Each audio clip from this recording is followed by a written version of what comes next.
I'd like to welcome you all this evening and thank you for being here. Tonight you're here from residents of Barrhaven, Nepean, and Canada. Their goal is to provide you with information and give a voice to the concerns that exist in our West End communities. Elected members of government were asked to hear our concerns and join us this evening. Invitations were sent to the offices of MP Jenna Sutz, MP Chandra Arya, and councillors Hubley, Hill, Lowe, and Devine. My name is Kyla Martin. I've lived in Ottawa most of my life. I grew up in Barrhaven, and I moved back a few years ago with my husband. We were looking for a family-oriented and safe community. I'm now a mom to a baby boy, and to be honest with you, I'd rather be home with him right now than testing out my fear of public speaking. But like you, I've grown increasingly concerned with some of the things that have been going on at City Hall, the lack of transparency, decisions being made on the behalf of West End residents without consultation. And I think it's time that we stand up and speak up for ourselves. Property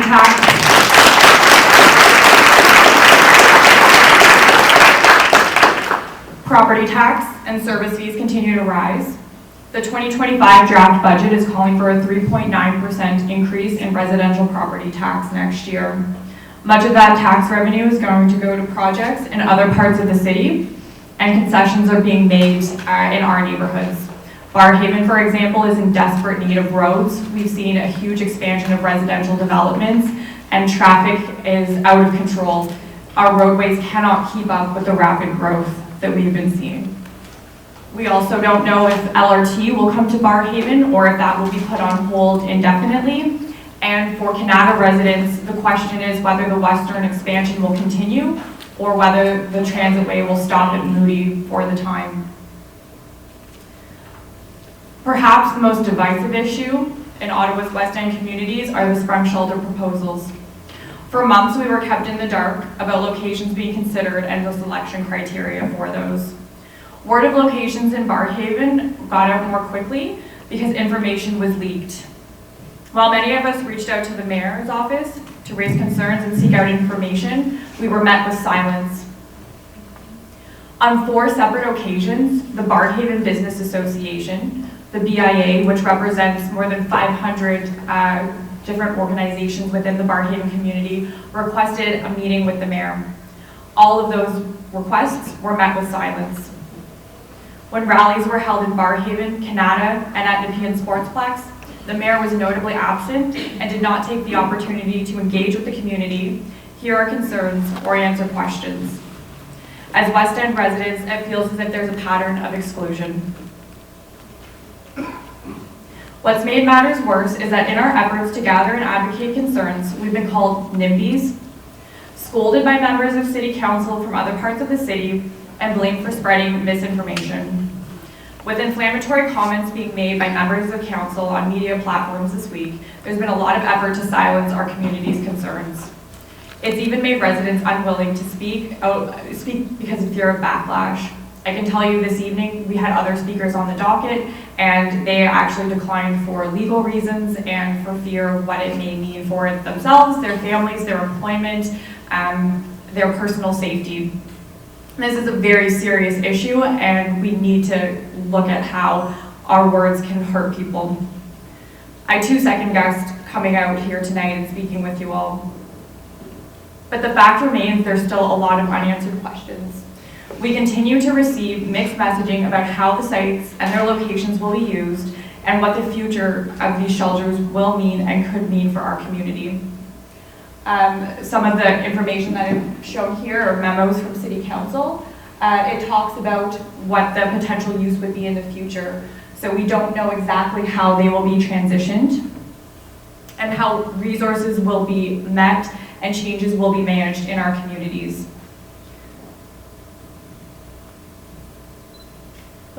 So bear with me here. I've got an iPhone clicker thingy that, here we go.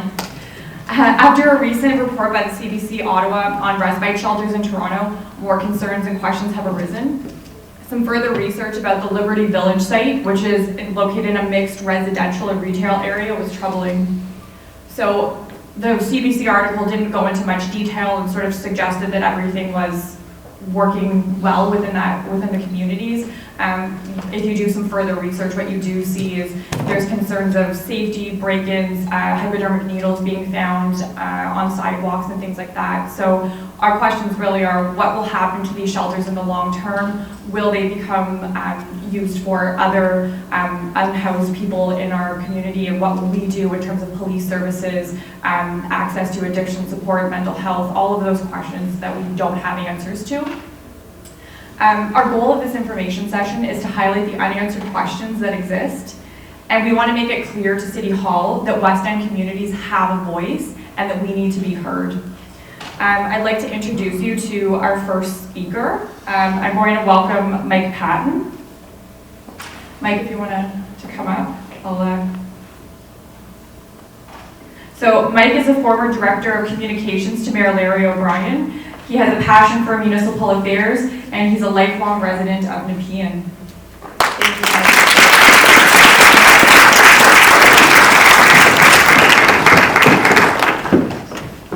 Thank you, everybody, for coming out this evening. Listen, it's incredible that we got to this point. And let me give you a bit of an overview. We're going to go through an awful lot of information tonight. It's going to be a little bit overwhelming. But as a group, we've done an awful lot of research into how we got to this point and what's actually going on. So I hope you leave better informed as to what's happening.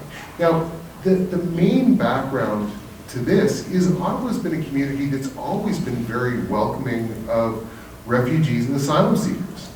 Always has been.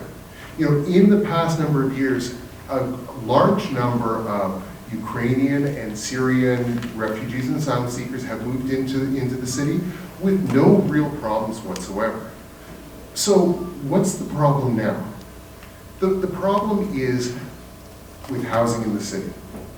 In order to keep consistent with the growing size of the population in Ottawa, the City of Ottawa needs to build about 15,000 new homes a year. Now that doesn't mean just single-family homes. That's residences of all sizes, condos, houses, garden homes, about 15,000 units per year. The last few years we've been seeing about 13,000 built. Last year was 12, and as of the end of September, so far this year, 5,500 have been built, new homes. So if you have more than 15,000 people moving into the region, and you have considerably fewer than 15,000 homes being built, you're going to start running into problems. And this is true of anybody moving into the region, but it's especially difficult for people who are disadvantaged and lower income. So Ottawa Public Housing currently has a waiting list of 10,000 people. It's exactly 10,000 people. Because 10,000 people is what the number they cap their waiting list at. They make it very clear there's no point applying to be on the waiting list because they're not going to grow the waiting list any further. If you qualify for Ottawa Public Housing right now and you are not on the waiting list, the expectation is that you will never get a unit. Not this year, not next year, never. You will never get into a unit in Ottawa Public Housing because the growth isn't sufficient and the demand keeps increasing. Homeless shelters in the city, there's always been an issue with homeless shelters in the city, keeping proper funding and making sure there's enough space. There's a room for about 1,500 individuals in the homeless shelters system as it stands right now. What's changed is more than half, over 750 of the spaces are being occupied by refugees or asylum seekers. This is new. We've never done this before. We've never seen this before. And this is the real problem. And this is what got us to this point. Now, it sounds almost like I'm making a case for the sprung shelters here. If there are 750 people in homeless shelters who are properly refugees, why would we not do the sprung shelter? Well, the truth is the sprung shelter is not for them. There's different types of refugees. There's asylum seekers. Those are people who come to Canada and say either they've made it to the border or they've been students and they say it's unsafe for me to go back to my country. I'm asking for asylum. That's asylum seekers.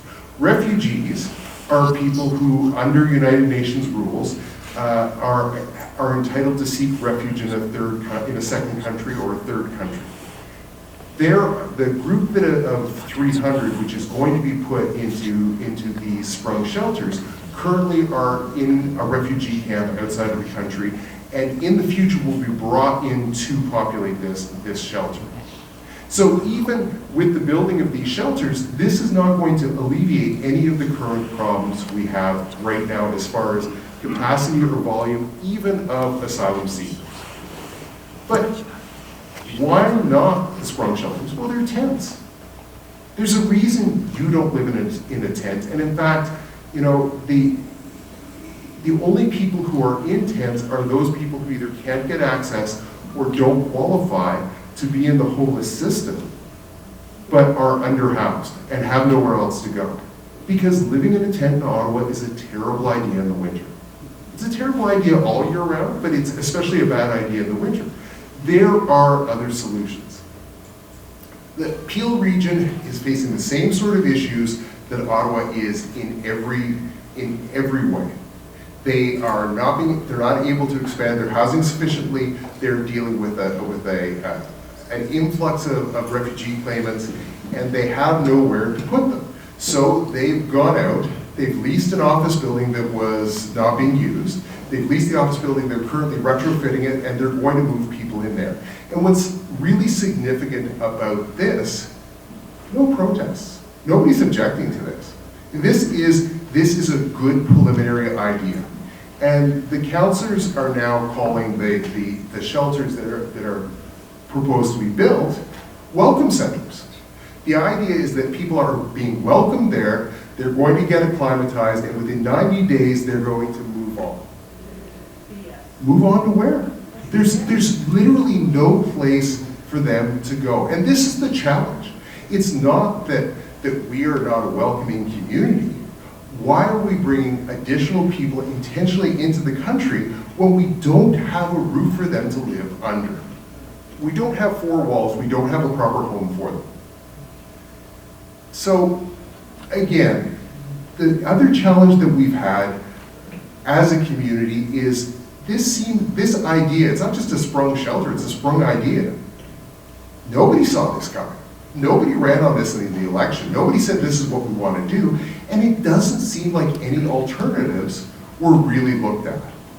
There wasn't the idea that, and certainly when this was initially proposed for Barrhaven, Councillor Hill, who's probably the only city councillor because of his military background, who's ever been in a refugee camp, looked at the proposal and said, oh my goodness, this is a refugee camp. You're building a refugee camp in Barrhaven.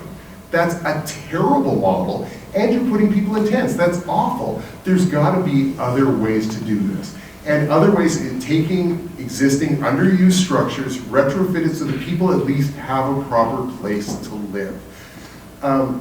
That proposal, that observation fell on deaf ears. The decision was made to put people in tents before the communities even got involved. And it's really unfortunate because we've been here before, not recently. But in 1979, Marion Dewar was a newly elected mayor, and the Vietnam War was ending, and there was a huge problem with people in Vietnam fleeing the communists. And they went right to the coast, they were afraid for their lives, they ended up on boats, and 50,000 people were floating in boats on the ocean, and most of them were going to die if the United Nations didn't intervene. So the United Nations intervened and said, we have to help these people out. So, Marion Dewar went to a meeting. She went to a meeting at Foreign Affairs, and they said, look, we are going to accept 8,000 refugees from this group of Vietnamese boat people into Canada. We have a place for 4,000 of them. We're looking for a place for the other 4,000. And they were talking about nationally. Marion Dewar said, fine, I'll take all 4,000. Ottawa will accept all 4,000 of them.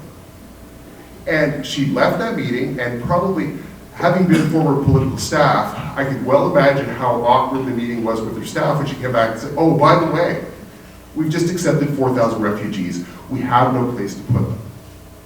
But what she did is she got community leaders together. She got religious leaders together. She got people within the social work community, she got people within the educational community, and community groups, brought them together and said, look, we have to find a solution to this. And they said, we need additional resources. So they agreed to have a public meeting about this at the Civic Center. They expected 300 people to show up, 3,000 people showed up.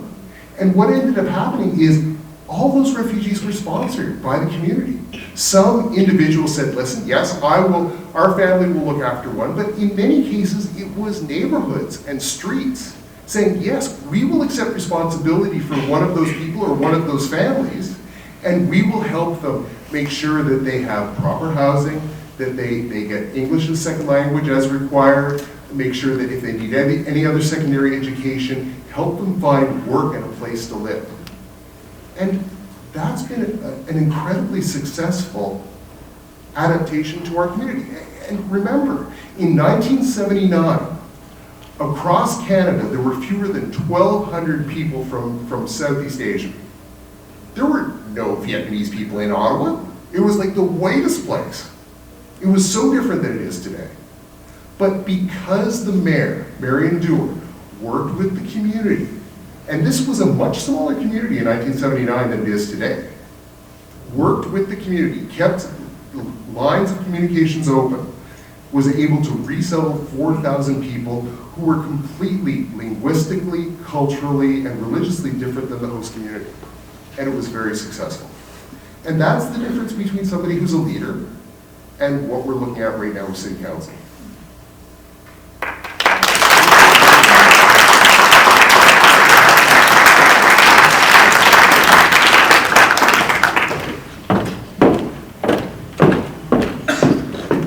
Thank you, Mike. I think we can all appreciate the insight that you provided into how this was done and handled differently, and the way that the city could be addressing things in a more proactive way. Next, Hyan Zhang is going to talk to us about basically the process of how we got here, what happened behind closed doors at City Hall, and where we are today. Hyan is a long-term community volunteer. She was a former chair of the Social Planning Council, former United Way board member, a certified management consultant, lawyer, and mediator. And Hyan was an early champion of the Internationally Trained Workers Project in Ottawa. Please welcome her.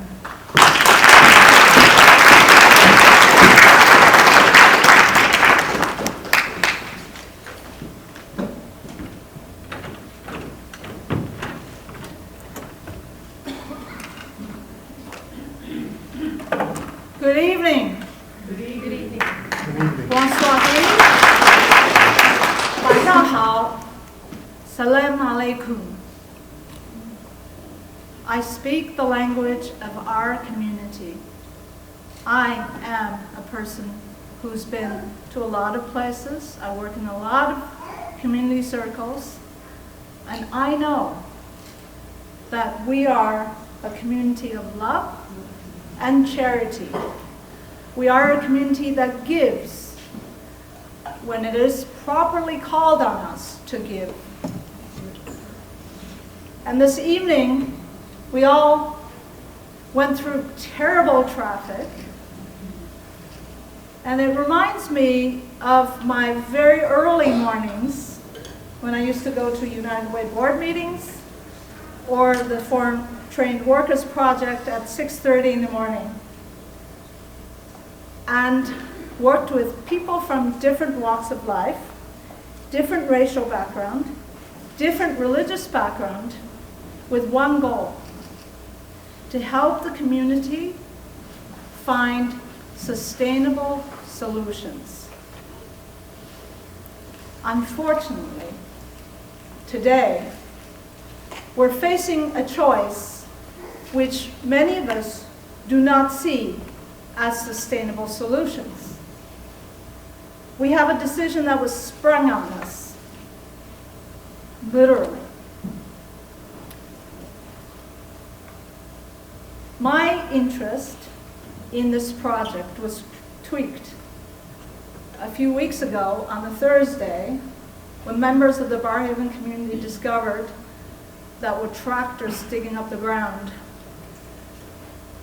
And the after talking to the people who operated those tractors, they discovered it was a Stantec consulting firm doing soil testing. So we immediately called the councillors to find out what was going on.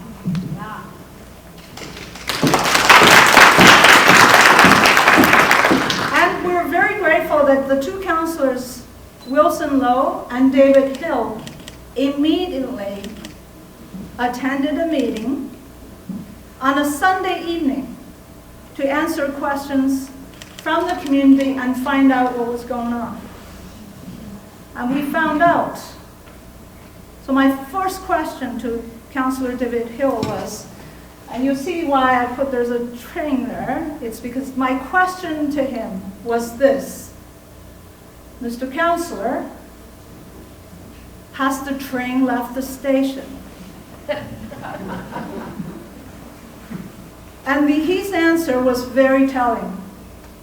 He said, we don't know if there's going to be a train, if there's going to be a station, or if there's going to be a track. We're not quite sure. We will tell you in a few weeks. Trust me, we've been trying very hard to get information for you. And we heard from Councillor Wilson Lowe that he had tried to oppose the project, trying to get more information, and his requests were not responded, and he had to resort to requests for information. When the community heard this, it came to us. We weren't dealing with a decision about whatever is coming. The structure is a secondary issue. The issue that we were going to face is a more fundamental issue. So before I go on with the rest of my presentation, I have some disclaimers to make. First of all, I would like to thank the several dozen volunteer researchers who have been digging and digging and digging and trying to figure out what exactly happened. How did we get here? And I can tell you, I can't tell you we have 100% clear picture. And this is why we call this presentation preliminary findings. Because we believe there's a lot more work to do. A lot more work for all of the citizens of the city to find out. Because it's not about this one decision. It is about the future of our community. It is about the future of our city. It is about the future of this country. If we cannot ensure decisions are made with transparency and accountability, we would be walking on a very dangerous road. So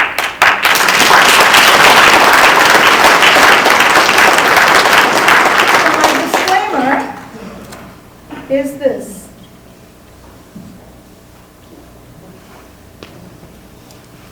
What I'm going to present to you today, it's a shortened version.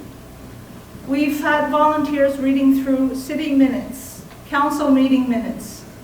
We've had volunteers reading through the memos.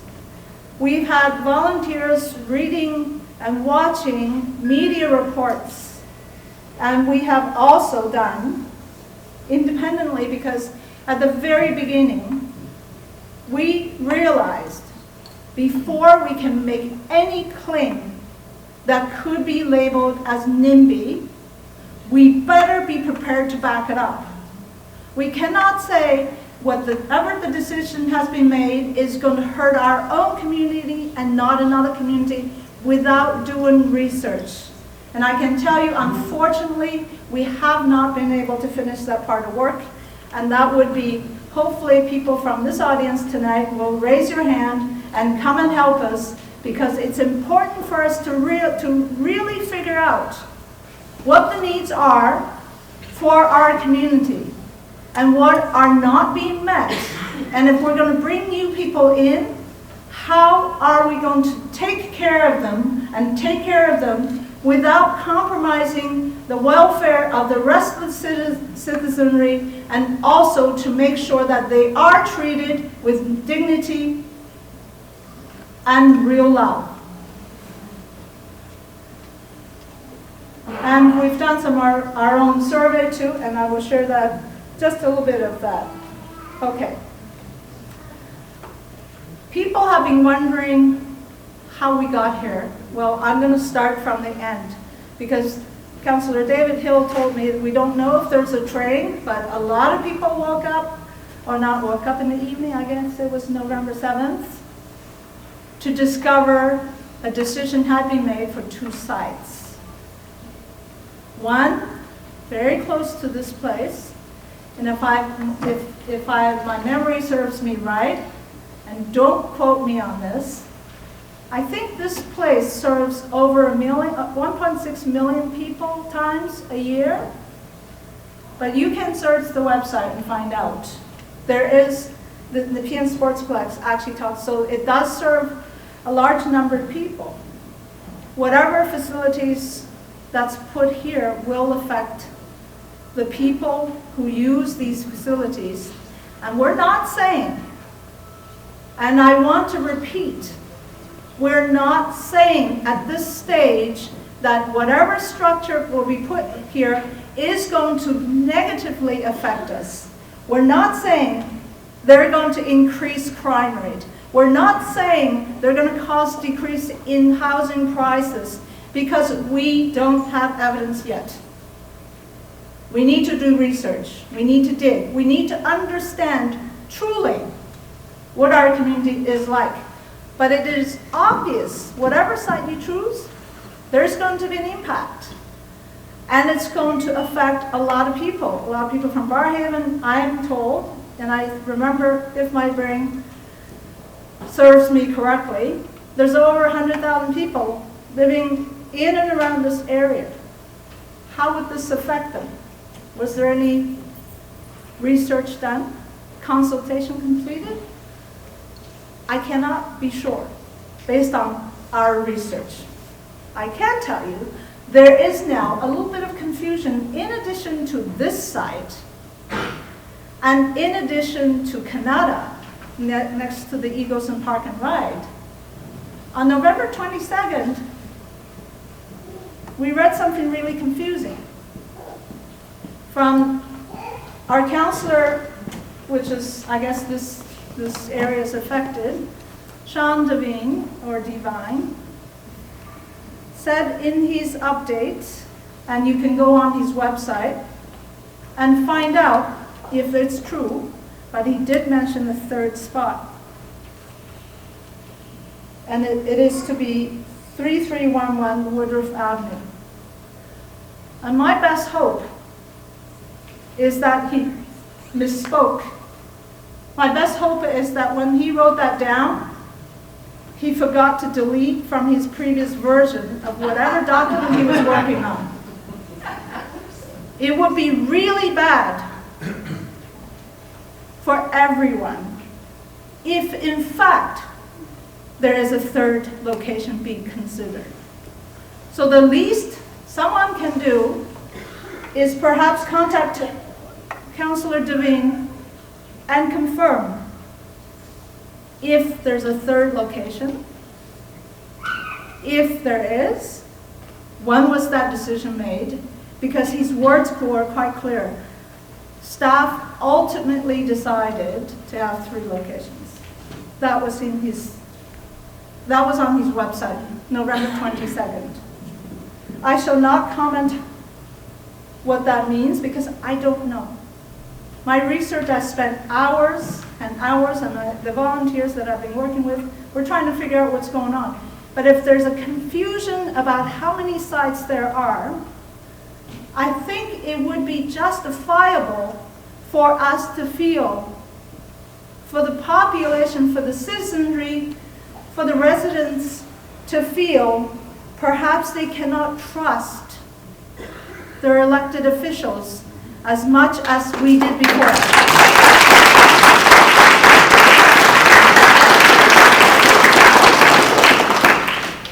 So unfortunately, I can't show you you the live hyperlinks on my, go to the next, the hyperlinks of my presentation, but I can tell you every single one of you hit on them, you'll see, take you to the website of different locations, and I encourage everyone here tonight, when you go home, instead of speaking or thinking with your gut and your adrenaline, start using your brain. Use your eyes. Use your computers. Use your well-developed intellect to figure out what's going on. Click on the locations and find out what's next to it and what could be affected. And perhaps then you'll figure out what needs to be researched next. But I think the fact that there is a little bit of confusion about the number of sites is something that should concern us. Next.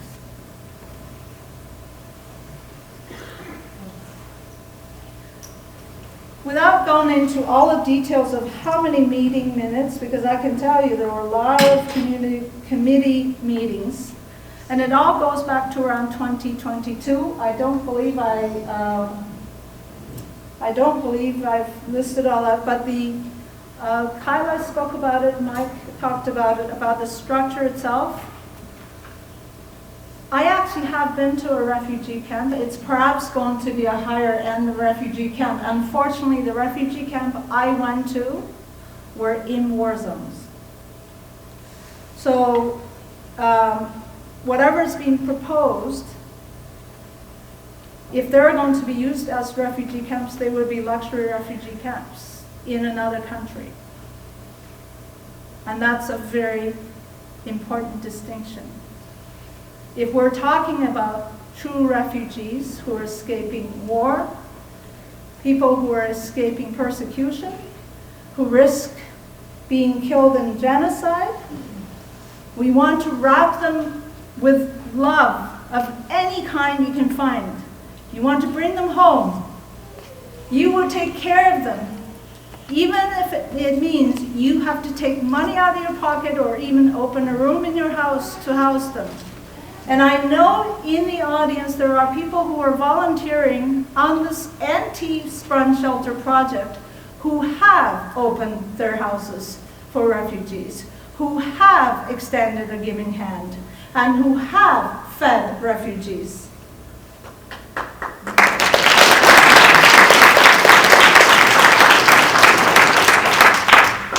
What I think the community, everybody I've talked to, what has really, really bothered us is how the decisions are made and how we are told to accept the decisions as they are. You know what? I came from across the ocean, the Pacific Ocean. I came from a country where the government did exactly that.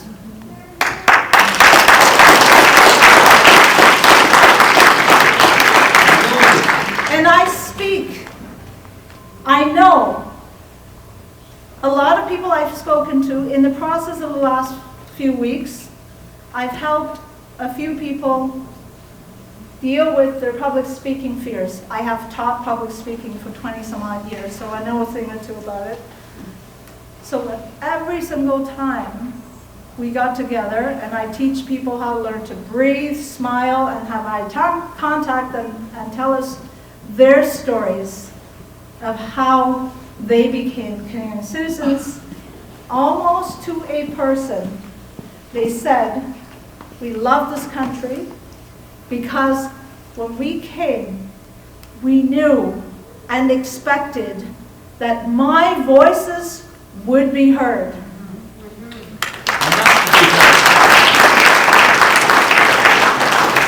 And that my elected officials would listen to me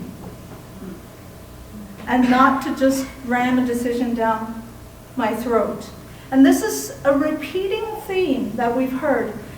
And now if we look at the November 7th decision, and this is on the screen.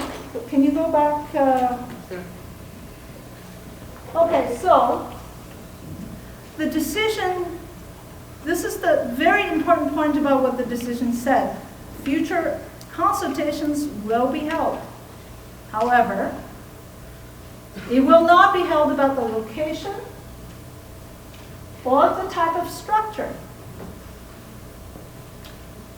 So the question then, and this is, I've heard this also throughout the last few weeks, is we've been consulted more often on how to put up a stop sign, or my neighbor putting an addition to his house, which is not under the plan before, than we have been on structures that could house up to 300 people and affect the lives of hundreds of thousands of people.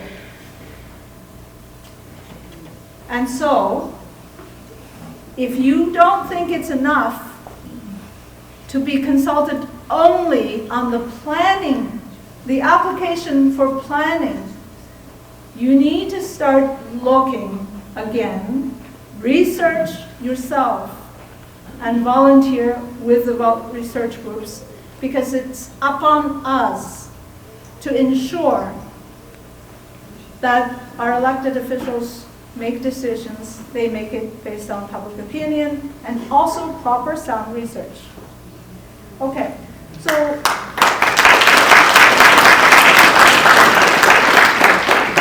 I did a little bit of research on these sprung shelters. I'm not going to claim accuracy of my understanding, but my understanding is still a tent. It's a glorified tent. And CBC, Kyla spoke about this, Mike talked about this, so I'm not going to belabor the point. But I have to say, I was heartbroken when I saw the CBC's video of how they were using the sprung shelters in Toronto.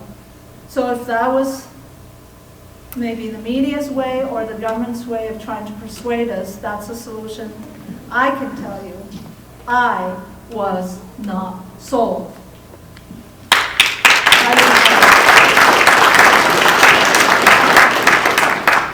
Okay, so very briefly, I know I have limited time to talk. The City of Ottawa's meeting minutes are accessible. You can go back to 2020 when housing issue was raised and started talking about the issue of lack of shelters and long-term issue of system not meeting its requirements.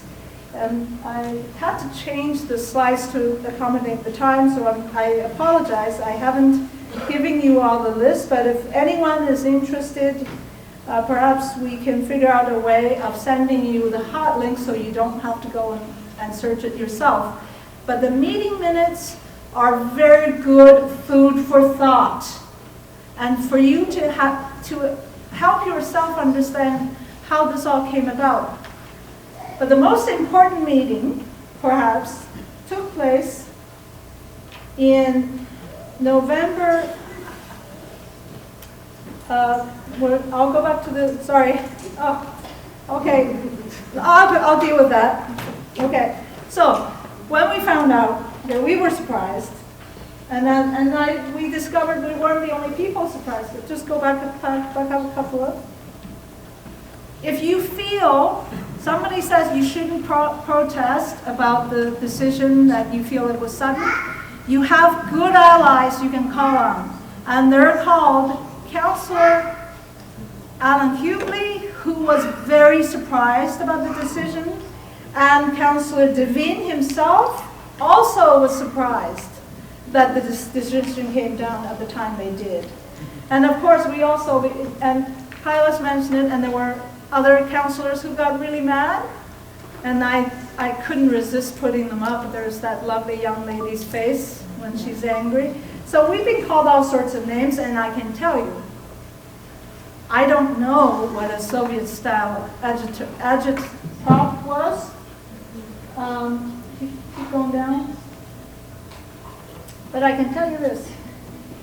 We, the people, need to do our own work. So this community, Barrhaven, what we did, keep going down. These are all titles that you could search for, and I can keep going. I'm almost done. Almost done. Keep going. Keep going. This is all the research you can find. I highlighted it, but I don't have time to speak for them. Keep going. Keep going. Going. Okay, I talked about that story. That was literally the tractors came in. Okay, so there was a whole bunch of community the minutes I told you, but in Barrhaven there was something that we did, and I suggest and recommend. If you want to go to the city and say we speak for the people, you better be speaking for the people. And so in Barrhaven, volunteers interviewed hundreds of people, up to 1,000. I think they're, canvassing, going to door, sending out electronic surveys, and we got some answers very interesting. We wanted to know if people knew about the decision. We wanted to know if people were consulted, and we wanted to know if they were upset about not being told and having decisions made behind doors. And I can tell you, all of those questions, most people said no. And when we asked people, do you think you have a voice? And do you think you should be listened to? And I think there was a unanimous response. Yes, we do. And therefore, I encourage every one of you, when we look at this issue, we're going to be looking at this issue with the kind of diligence that we demand our elected officials have. We cannot accuse them not doing their work when we don't. When we go to them, we cannot just speak from our gut. We cannot just speak with adrenaline. We have to speak with facts. We have to do our own research, and we have to truly reach out to our neighbors, to our friends, to our family, and find out exactly what they are thinking. And if we have those in hand, when we go to the city officials, we'll say, you know what? We elected you to listen to us. Now, please listen. Thank you.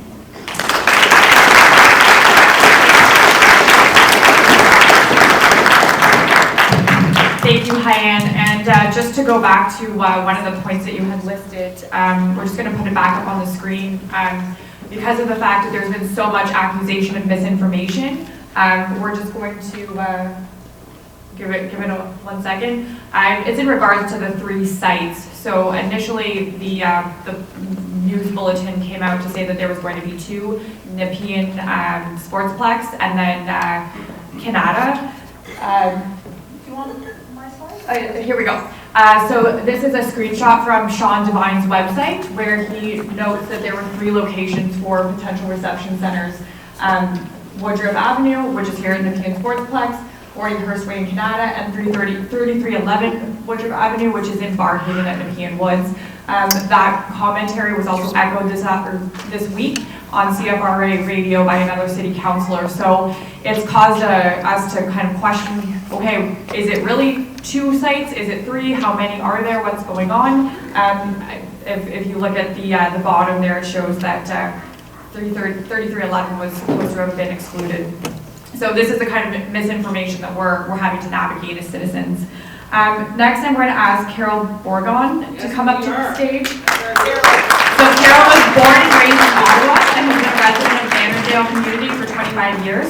Carol is a federal government employee of almost 40 years and owned and operated the Moody's Bay Bistro for 15 years. She's a mother of 2 girls, Julie and Emma Lynn, and grandmother of 2 grandsons.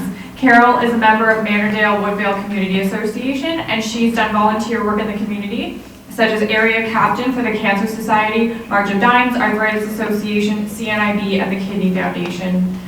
So Carol loves to spend time with her family, and she also is an avid supporter of the West End concerns in the community. So welcome Carol to the stage, please.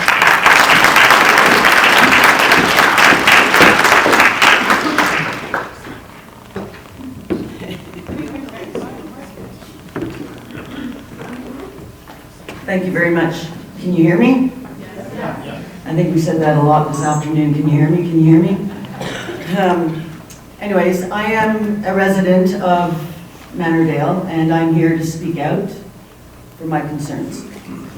So, good evening, everyone. Good evening. Thank you all for being here this evening. It's because of people like you, and people like you, and people like you, that we're all here tonight and making this event a success. Thank you also to the organizers for making this event happen and for bringing us together as one.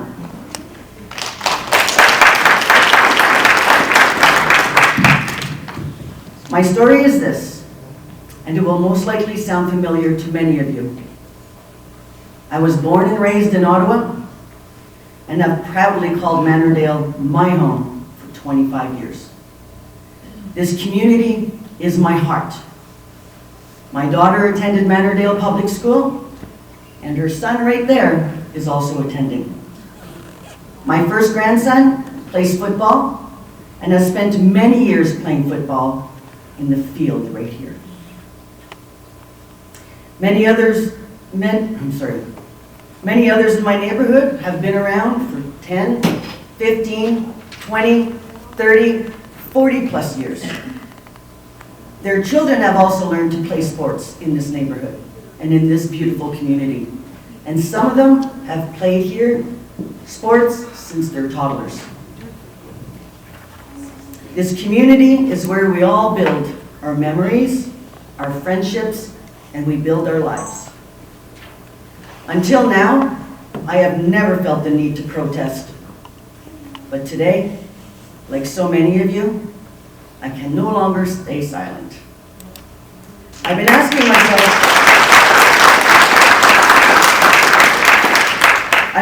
myself some really hard questions. Have we been too complacent? Have I not paid enough attention to the politics shaping my community? Who knows? But today, I realize that I should have been paying more attention to the things that were going on in my own backyard. And maybe some of you feel the same way. But here's the truth. This is not just about us being distracted or uninvolved. This was forced on us. It was handed down from leaders who didn't bother to ask us what we think, how we feel, or what we want for our community.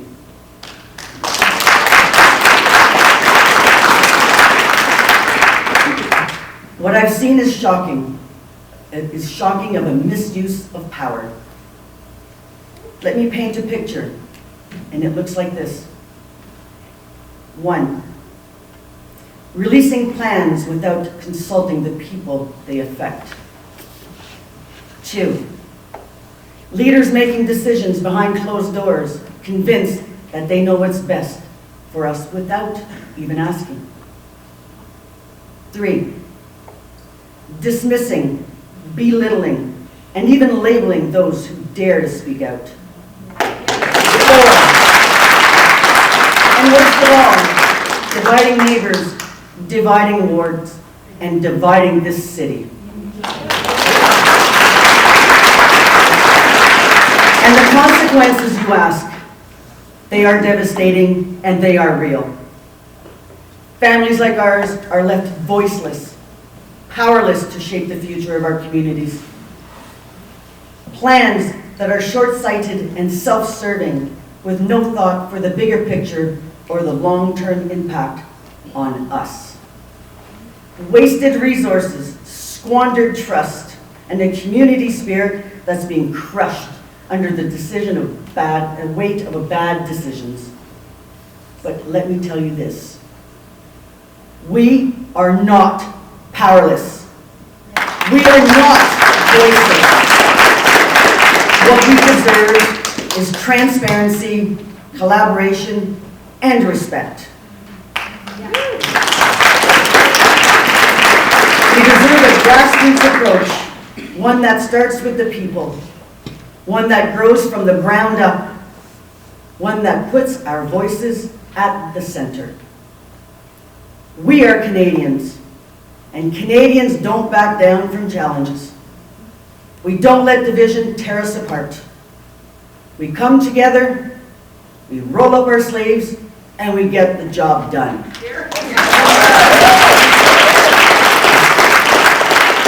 Let me ask you, if you could change something right now, if you could make your voice heard, what would you say? What would you do for it? I ask because this is the moment we need to show that we have a voice. Our city is in crisis, and it's not going to fix itself. I know that together, we have the power to create real, lasting change. Let me be clear. I will not accept living in a community where decisions are made for us and not with us. I will not accept leadership that divides instead of unifies or unites. And I will not accept silence in the fear of injustice. If I wanted to live under authoritarian rule, I would choose somewhere else to live. But I chose this beautiful city. I chose this community, and I will not give up on it.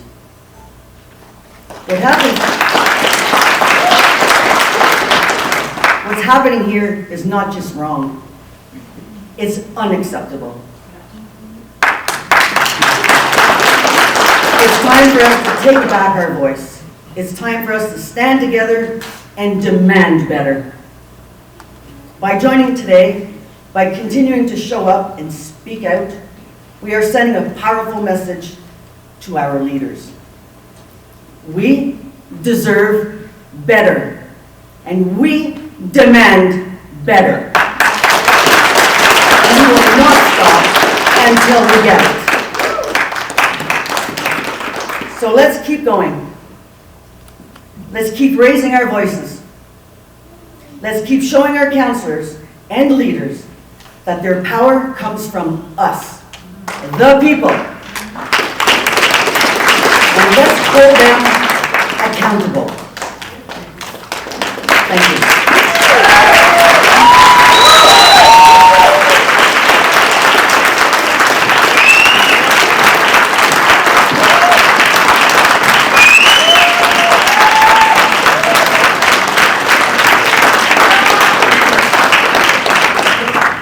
Thank you, Carol. I think you echoed what a lot of people in this room are feeling. I'm going to invite Bob Carberry up to speak next. He's a resident of Merivale Gardens since 1998. He's a retired senior public servant who worked at the Canadian Food Inspection Agency, Privy Council Office, and Treasury Board Secretariat. I think the mic just went out.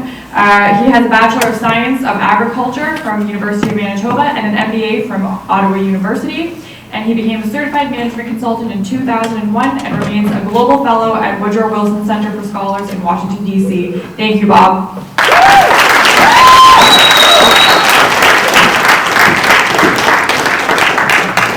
Thanks to the organizers for asking us to come here and say a few words about what we've been up to in Merivale Gardens. From the beginning, what we tried to do in Merivale Gardens was set aside the emotion, because that certainly was prominent in our community as well.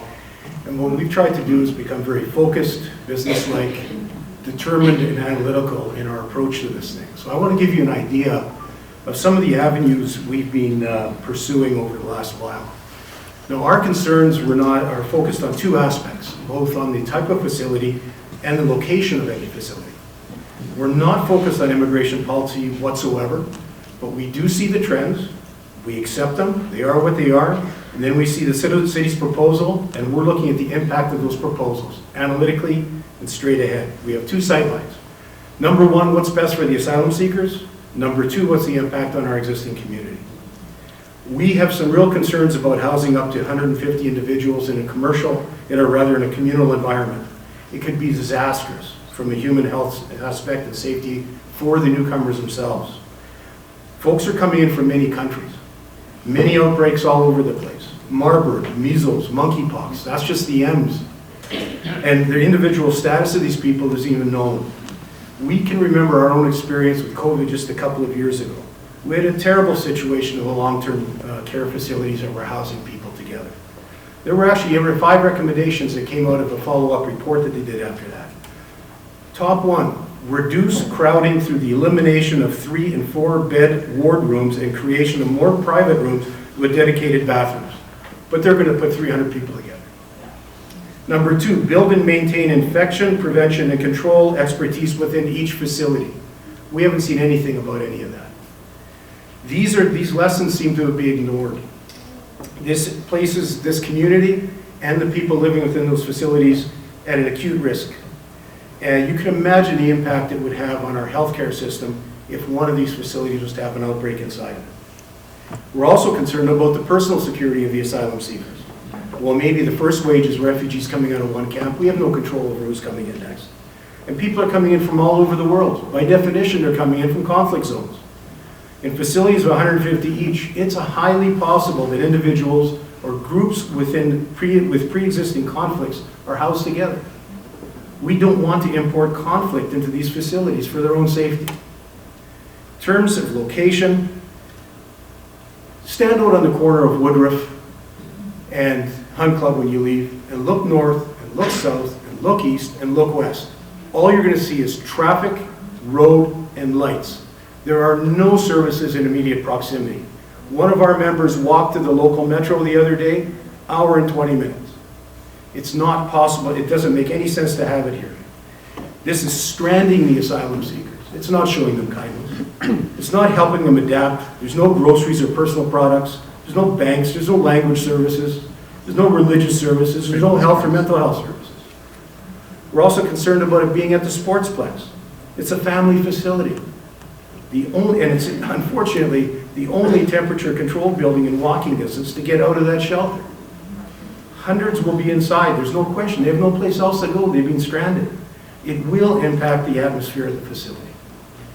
They're placing it inside the Greenbelt. This is contrary to the intended purpose of the Greenbelt. And remember what happened in Toronto recently when they tried to develop part of it, the outcry, the reversal of decision, and having a minister fired. This is even worse here, because in this part of the Greenbelt, unbeknownst to a lot of people, there's a very unique microenvironment in the sand dunes that's very fragile, that's been restored for the last 10 years through volunteers and the Trillium Foundation sinking money into it. This also is being ignored. It took a decade to reestablish it, it's fragile. And then we've got the Maryville Gardens community that I'm proud to be a part of. There's only 150 houses over here. It's the only place you can get to without crossing a major road. There's trails that open right up into it. There's only about 3 of us in there.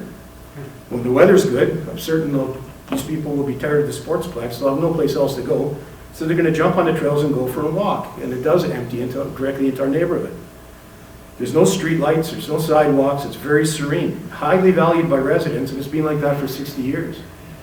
But now the risk is that up to 300 people on top of us, who are only 300 people, are going to be in a day daily. It's going to have a serious, high impact on our community. We haven't been able to get any detail on the decision-making process.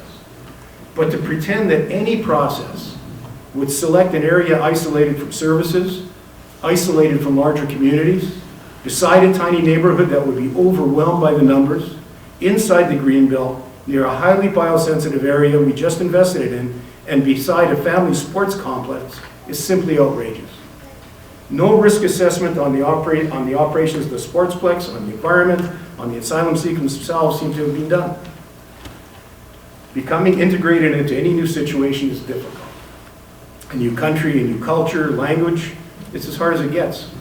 And there's so many dimensions to consider for success, such as religion, language, culture, amenities, all those types of things. They are not being lined up in favor of the asylum seekers by putting the facilities in the places that are being proposed. The city needs to do better. I used to ask my staff in major undertakings, let's stand back and let's ask ourselves, when we look at this, Does it look like we're setting ourselves up for success or setting ourselves up for failure? This is setting up for a disaster. There's no way it can end up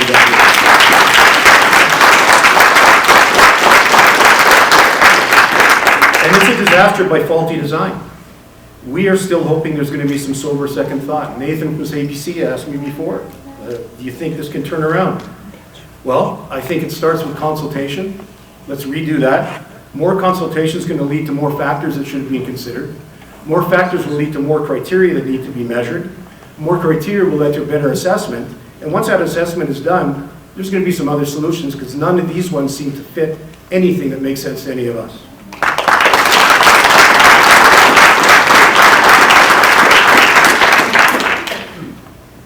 So we have outlined these concerns about health, about security, about location, about greenbelt, about environment, all these things, and we've outlined it to the mayor. Then what we did was we sent it to the medical officers of health for the city and for the province.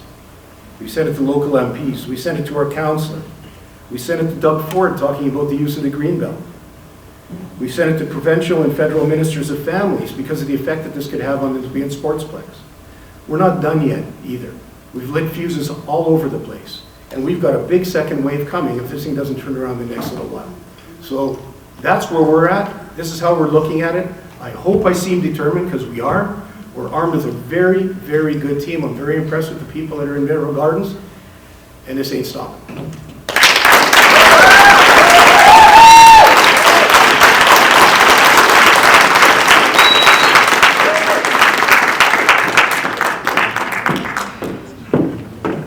Thank you, Bob.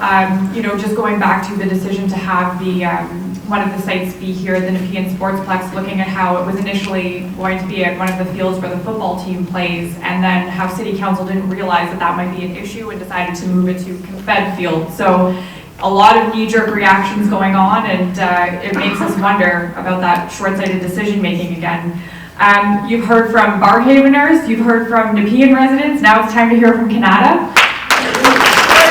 We've got Artie Sandlin.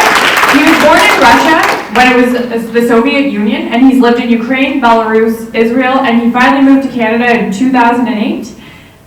He called Canada home upon his arrival. He's a software development manager by day and a music producer for his wife, who's a full-time music teacher, musician, and composer by night. Unfortunately, she couldn't attend because she's with her students, but we'd like to welcome Artie and hear what he has to say.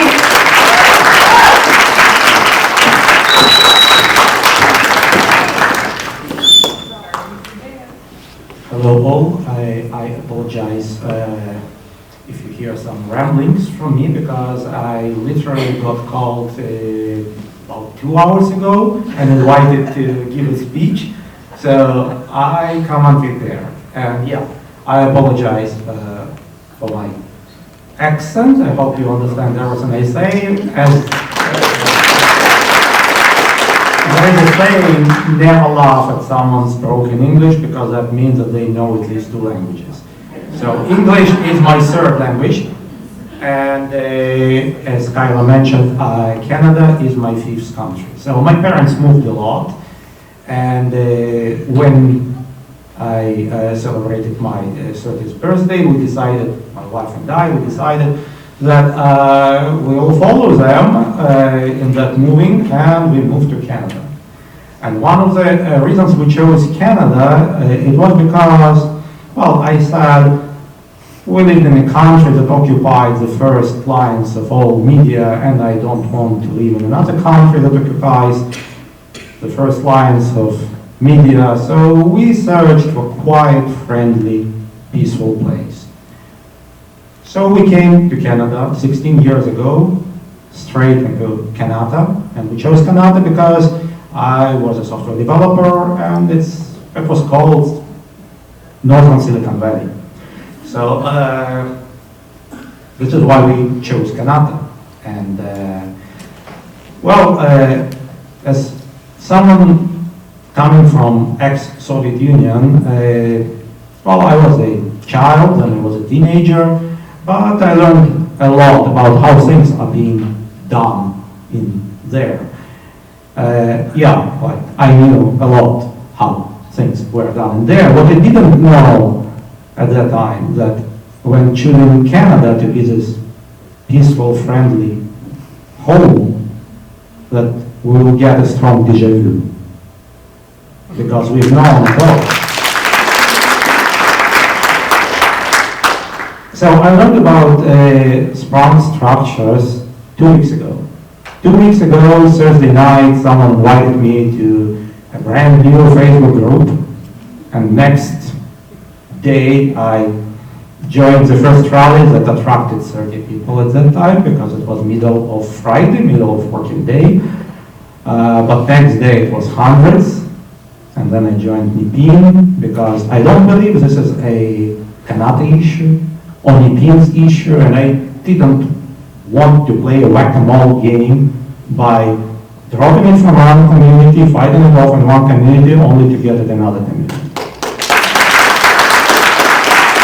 I don't believe that moving it from football field to put it on soccer field across the street, it really changes anything.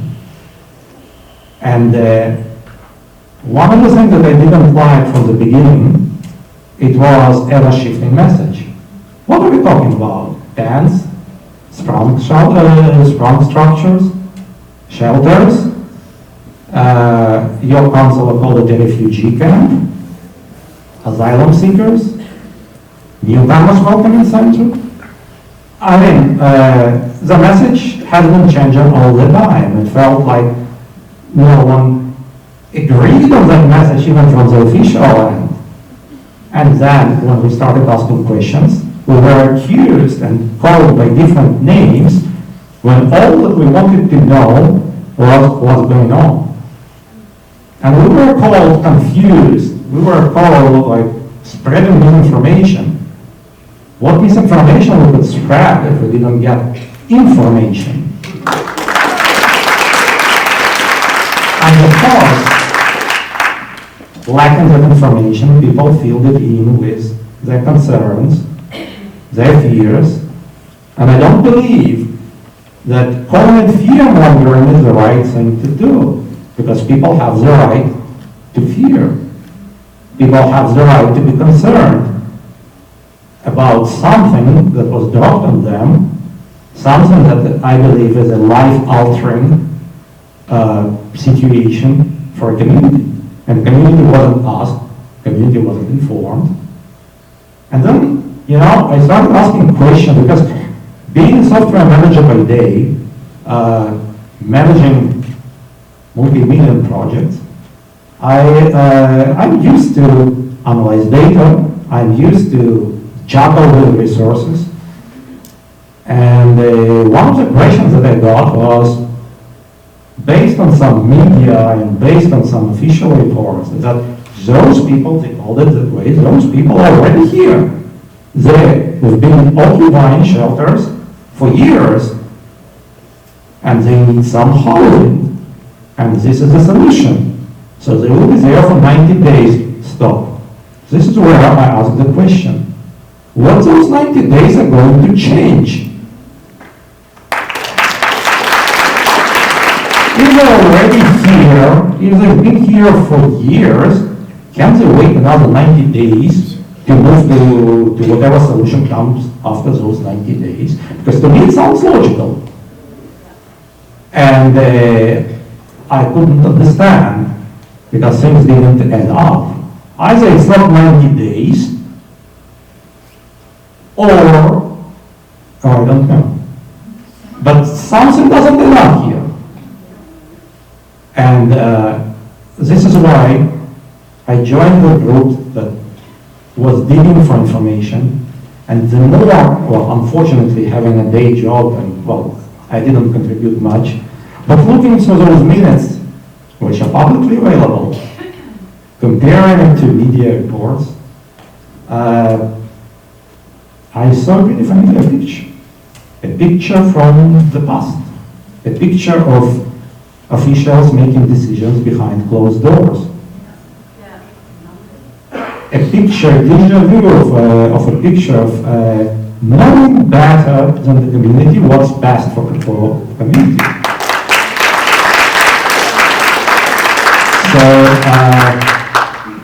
we didn't move from one place that had that to another place that are going straight into the same direction. And reading some messages from the official, I get proud. Actually, you know what, I haven't heard that word for a long, long time. But covering, like painting it, like techniques from Soviet Union, you know what? Personally, I feel a bit offended by that. And yeah, as an immigrant, myself has a lot of those similar experiences. We came with pretty much nothing. We were too fresh after university, like my wife and I, and we came with 2 little kids, 4 years old and 5 months old. We had to show funds. We had to show that we have money that, well, 2 students, yesterday's students, we had to earn that money somehow to come here. We passed medical exams, we passed all kinds of background checks. It took us more than 2 years to actually get here. And we ourselves felt like being guests in a country that accepted us, we don't want to be a burden. So we built our home here. We invested into this. And when we came to the point, when we built our home, we started helping others, donating to different causes, helping community. And this is our way of living, not to be a burden, to be one of the ones of this community. So this is our approach, and I've never been politically active, but I think it's time to raise a voice and to say what we think, what we believe in, and not to let it happen, not to let officials to decide what's best for us without asking us. Thank you.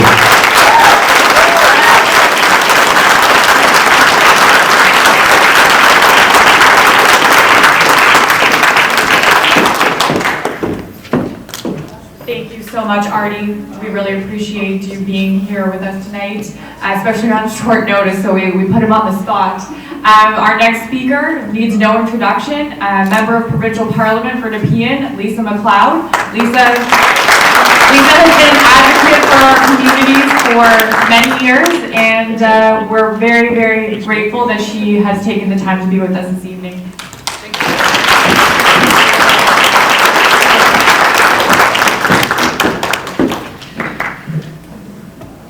Never doubt a small group of committed citizens can change the world. Indeed, that's the only thing that ever has. Margaret Mead said that. Earlier tonight, I had the opportunity, and why I was a little bit late, I had the opportunity to spend some time with veterans, a lot of them from Barrhaven, but we were downtown.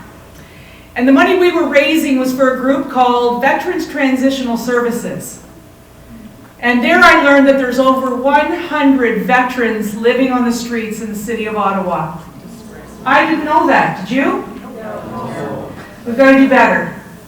We've got to do better to support those men and women who went to war for us, who served our country. After all, this country is the greatest in the world. We stand for freedom, we stand for liberty, we stand for very strong, strong values.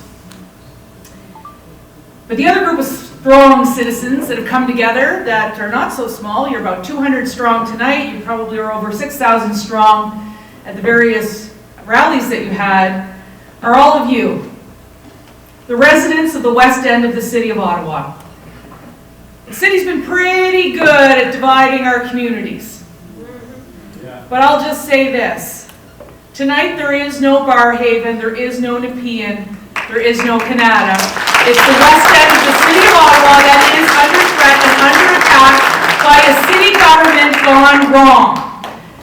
Now before we get started, let's just be perfectly clear.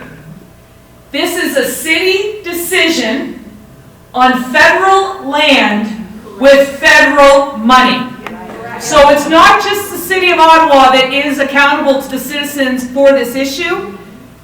Make no mistake, the 2 federal members for this area are responsible for the National Capital Commission, and they are responsible for immigration refugee reform in the country, and they're responsible for the funding that is coming to us. So let's not lose sight of the fact that there are 2 levels of government that are responsible for this. Now, I'm your provincial member, and I have never shied away from a fight.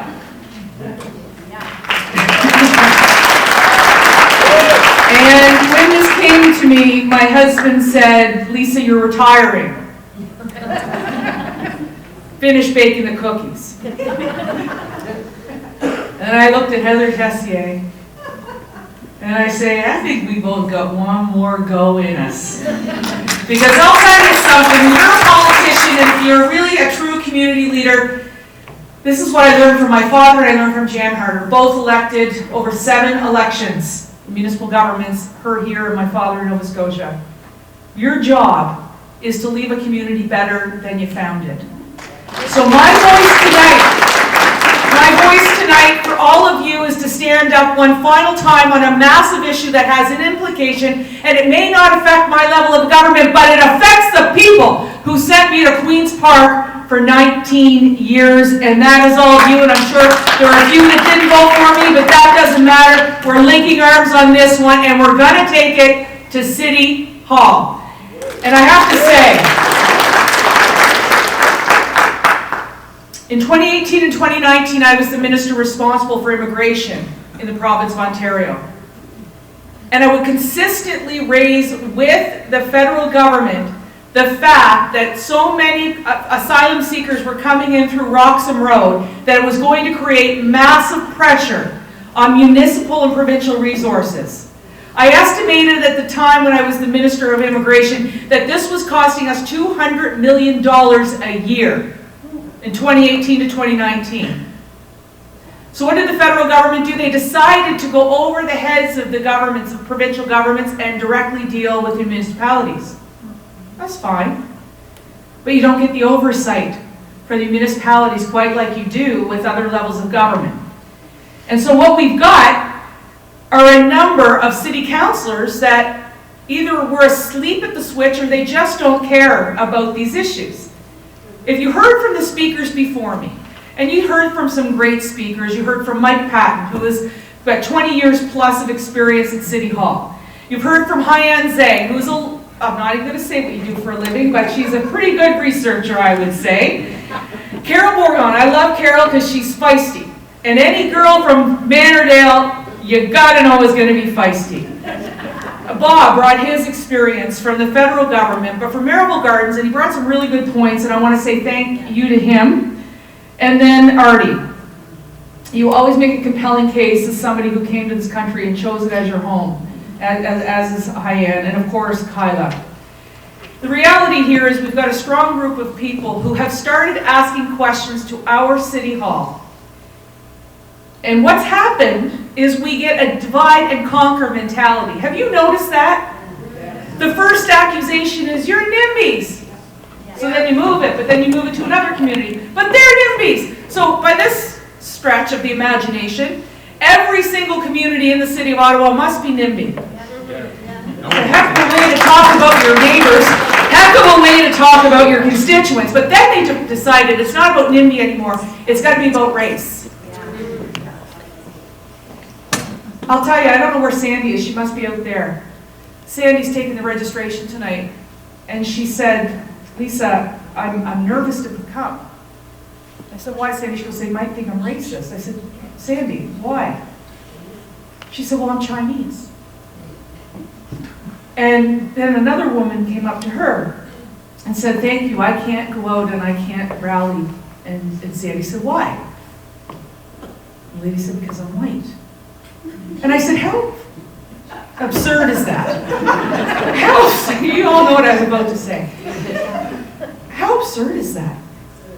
Would you look at one of the most welcoming communities, the West End of Ottawa, where people come from all over Canada, all over the world to make this place home. We have done our job in being welcoming. How dare someone at City Hall say anything like that about my constituents? How dare they?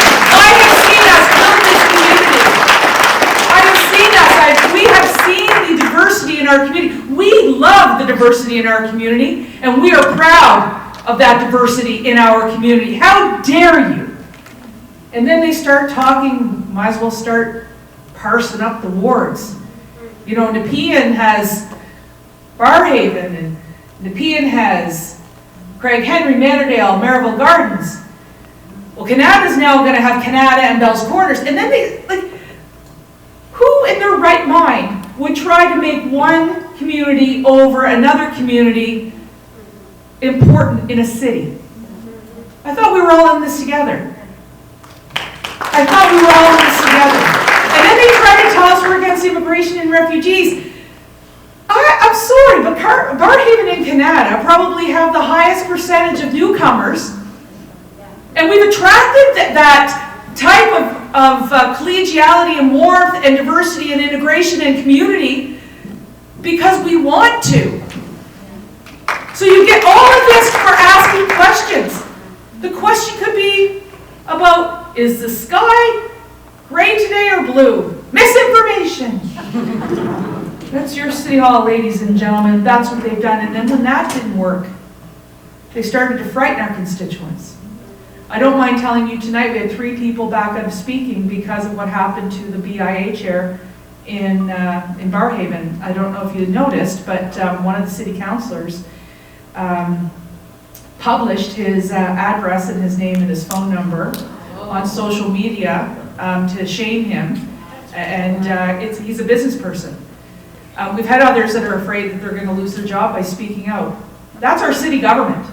That's our city government. At what point in your life did you think in Canada your city government would attack a resident personally with their private information? Where I come from, that's doxing. That's criminal. That's terrible. You shouldn't be allowed to do that. That's an unnatural fixation opposing your constituents.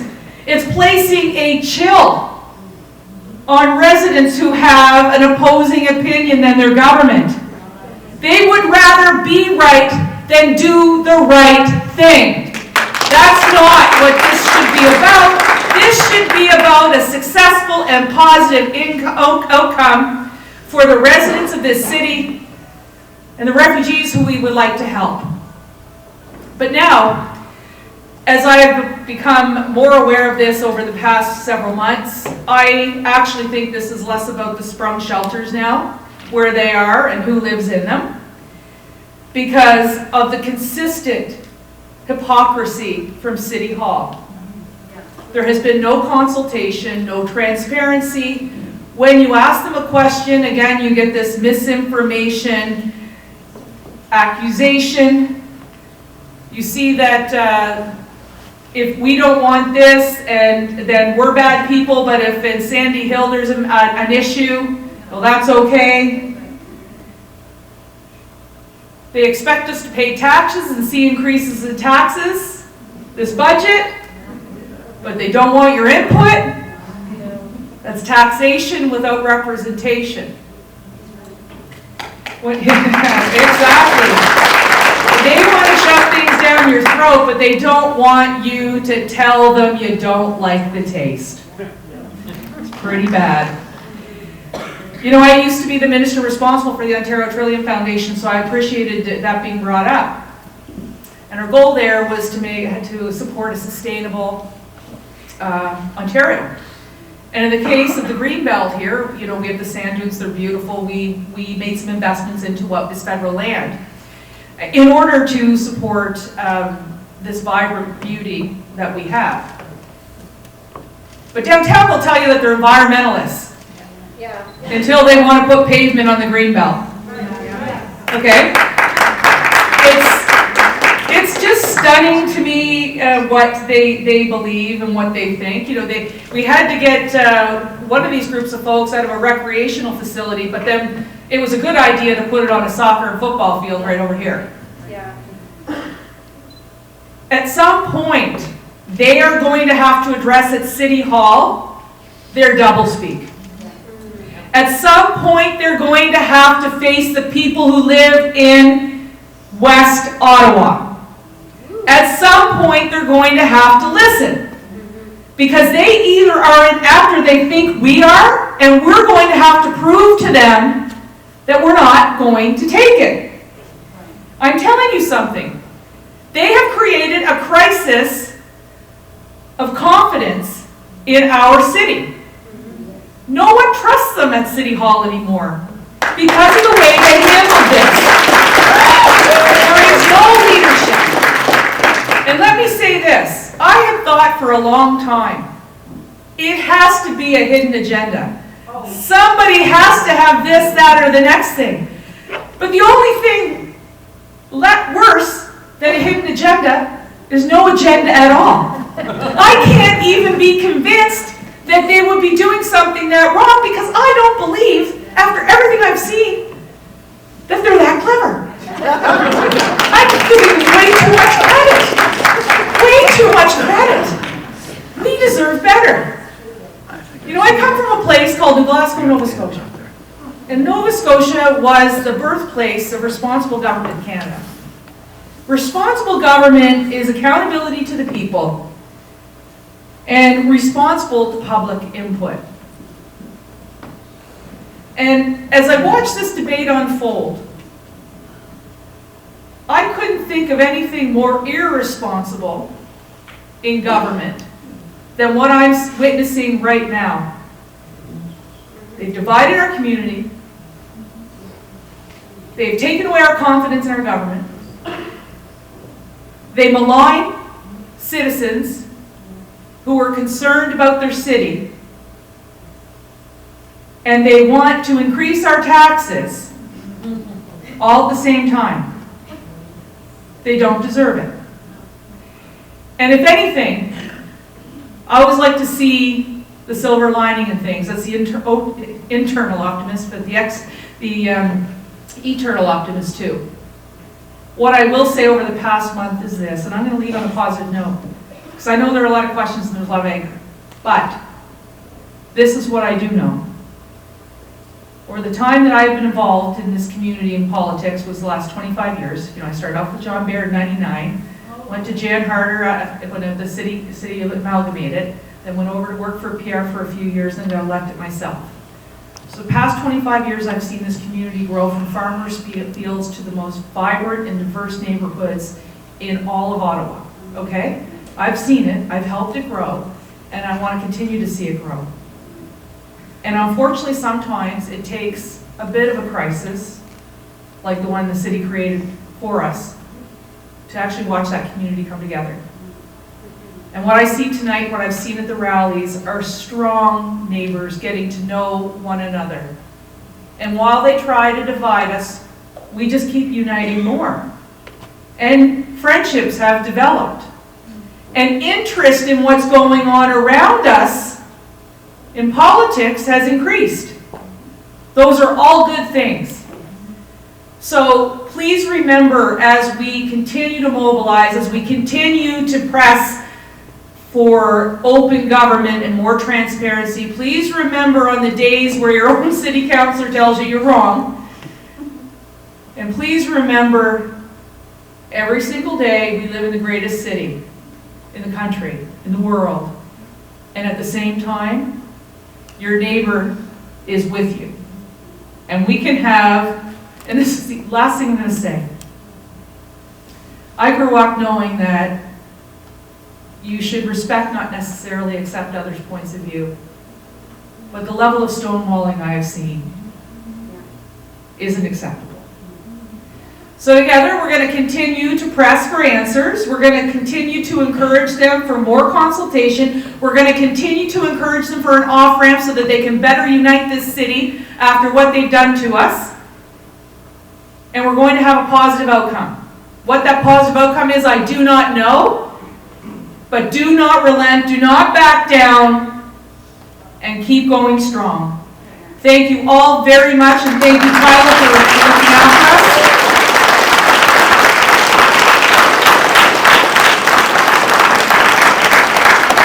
And I want to address one final thing. If there's information collected here today, it is going nowhere other than to invite you to the next event. Thank you. And I will, one other final thing, Heather Tessier, please stand up. This woman here has been under unprecedented attacks by one city councillor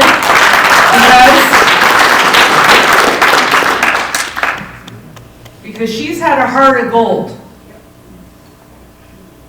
And what she has gone through, it's hard to see a loved one, a friend, right? When a city councillor takes to their Twitter and social media. I'm so sorry on behalf of the entire political class that you've gone through that.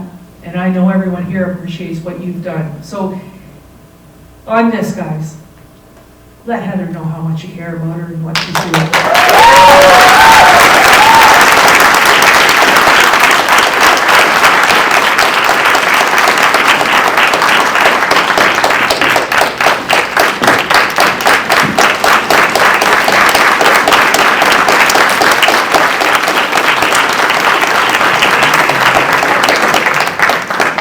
Thank you so much, Lisa. We're so grateful that you were able to come out and speak for us tonight.